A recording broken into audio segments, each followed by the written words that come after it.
Alright guys, today I'm going to show you how I make my ocean plate mats. And I probably won't make a full, all the passes, but we'll see where we get, okay? I'm going to try to keep it short. Alright, so the way I start out my ocean plate mats is, I always start out with an overhand knot, okay? Really simple overhand knot, right? The way I do it, generally, is I just pull my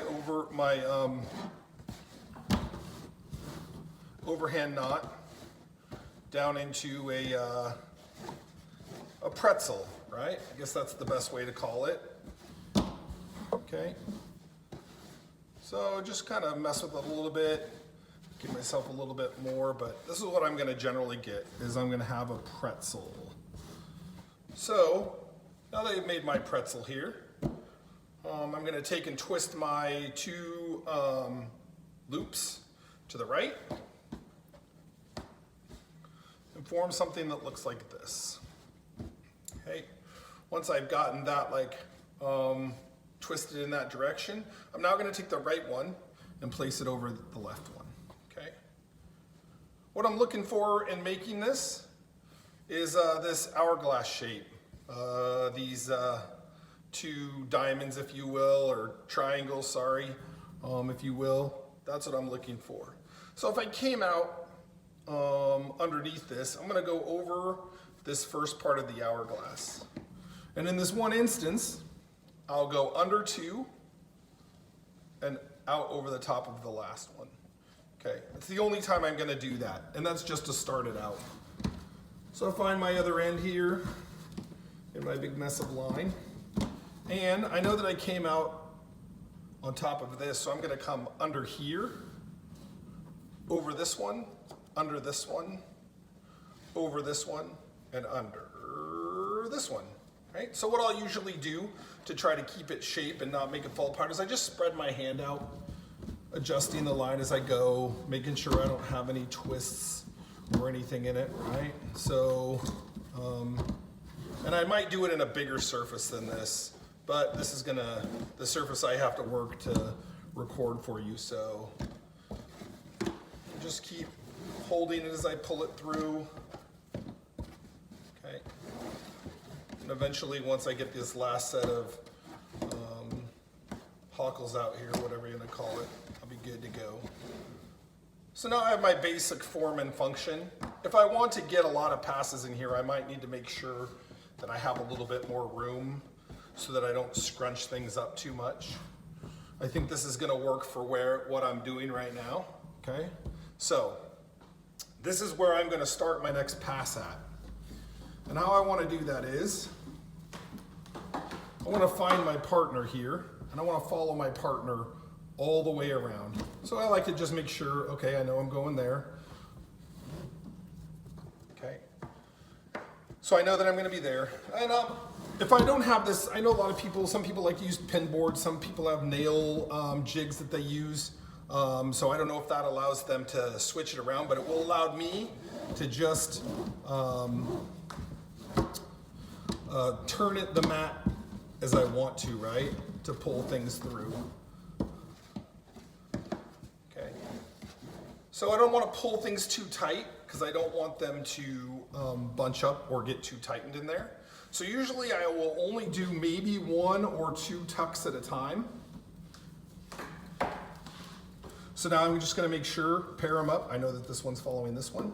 Come under, or under, over, under. Again. Depending on how much your line you're working with, what size line you're working with will dictate how smoothly this works for you and how you go at it. Okay. So there I've made a couple. Now I'm going to just make sure again that I'm following my partner. Look right here, so I know that I'm going to go here and here. So under. Again, I just place my hand on it to keep the whole mat from moving.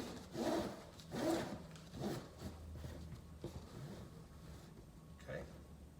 Again, I'm going to rotate it so that it works best for me. Right. I'm going to make sure I'm following my partner. under, over, under. Okay, I'm just gonna do a couple there. When I get to the transitions, I usually like to do them maybe just one at a time. So for this one here, I'm only gonna make one. For me, the way I like to do it, I'm just gonna make one tuck here. Okay. Again, I'll probably rotate it so that it works best for me. Make sure that I'm following the right guy again. Okay. Place my hand in there to keep it from moving.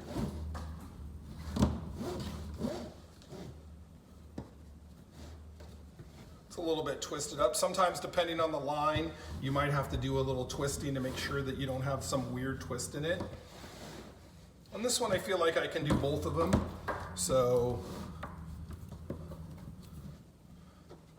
come here, make sure I'm still in line with my partner. Okay. In here, just rotate it so that it'll work for me. I'm not too worried at this point about like exact shapes. Depending on how I fill it in, or if I what I tighten up will depend on how many I do. So again, making sure that I'm following my partner. A couple tucks.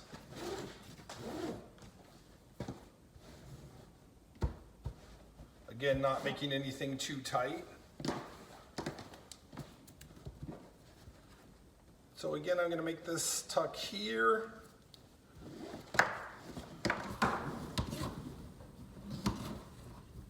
Making sure it lays flat. And now I could probably continue it on to if I had enough for 3 or 4 or whatever I was going to do. I don't usually go over 5 personally, that's me, but that's just how I personally do it. All right, so I'm going to make my last one. Now, if I was going to end this, right? Depending on what I want to do. Do I want it to be tight? Do I want it to be loose? Do I want no gaps in it? You know, that would depending on what I would do, but this would be my top, I think. So what I would do here is if I was just going to end here, I would cut here, and then glue or stitch or something like that to make, to keep it in place. But I'm going to show you another option too. So another option that you could do is make these in different colors, right? Do your flag, just add some flair to it. So I'm gonna split my pear, right? You could even do 3 colors, like do your flag or whatever. This one requires a little bit more bringing enough through, guesstimating how much you're gonna need, or pre-measuring it, you know. Nautical USA, that guy's a genius. He's a good measurer. He never wastes any material. So he knows, he has little charts and diagrams, and there are a lot of people out there that are like that. I'm more of a fly by the seat of my pants, not tire. So I just rough guesstimate, but that's just me. So however you decide you're gonna do that. So again, just holding my hand in there, right? Place that in there. Okay, just keep going around and splitting my pears and making sure I don't cross over anywhere. Okay.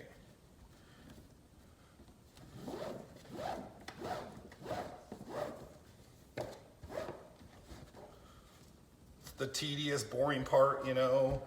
Sometimes I'll keep like a mallet, a rubber mallet or a rawhide mallet, you know, or a fist, or just a chunk of wood, a fit or something, just to kind of, you know, flatten things out a little bit, you know, loosen them up. Live videos.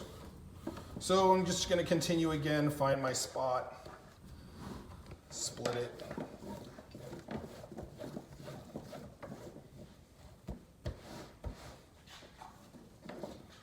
You have to work with the excess unless you're like right on the spot, on the money, Johnny. You're gonna have to work with the excess, just kind of know how to deal with it for the time being until you figure out. Okay. In order to make it look good, you want to make sure that nothing gets pinched too much, right? Or something's gonna be flattened in some spot and it's not gonna look the way that you hoped it for. So You got to be constantly kind of monitoring how you want it to go in there.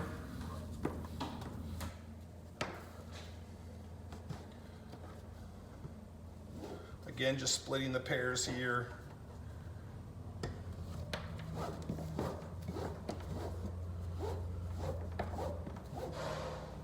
You can do these just in about any of those, you know, your Turk's Head mats, ocean plate mats, and whatnot. Just make sure you're paying attention to where you're coming out at and you don't follow the wrong set of leads there. And that you're not squishing them too much altogether. It can be, if you don't do it tight, too tight or too loose, it can be very forgiving, and you can either take out some slack or put a little bit in it, but that's depending on how tight you make it. Again, this is the tedious part.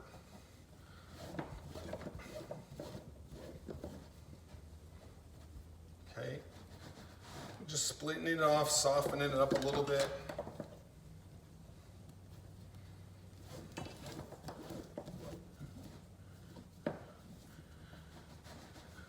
Friday, yay!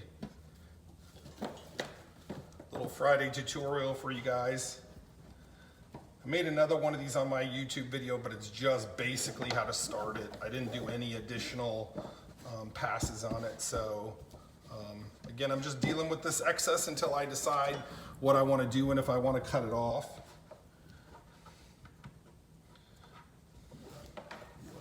Not a particularly hard project. I didn't have anybody to teach me. I had to learn it on my own. And I'm not one of those people who can just look in a book and go, oh yeah, look at that. Or even watch it on YouTube. It took me about 3 weeks to figure out the basic part of it. I'm not the smartest guy in the world. So here's where we're gonna come up to a question. Because the two black and red isn't gonna come out in the same spot, right? They're gonna come out next to each other. You wanna talk about hiding it, and your hiding it can be all underneath. Okay, so let's get this last one in there. Okay. I might,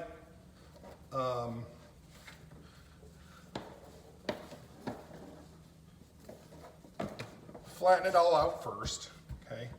I know that I wanna cut this orange one underneath, so I can just drag that under here. Right. So for the time being, it'll stay under there. Right. And I know that I'm going to cut this one underneath, right? And I can trim these black and the red and black ones later on to make them look like, again, like it's all one piece. Right? But that's a simple way of just making yourself an ocean plate mat and tweak it. You know, again, you can use like a rolling pin if you want to. You can give it some taps, kind of soften it out. You know, soften out some of these harder ones, and then just take your time, right? Figuring out what you want to do, and there you have an ocean plate mat. I hope you like that, guys. Hope you have a good weekend, and that it was easy to follow. Let me know some comments if you're like, oh, I don't understand, or if I did something too fast. But there you go. Thanks, guys.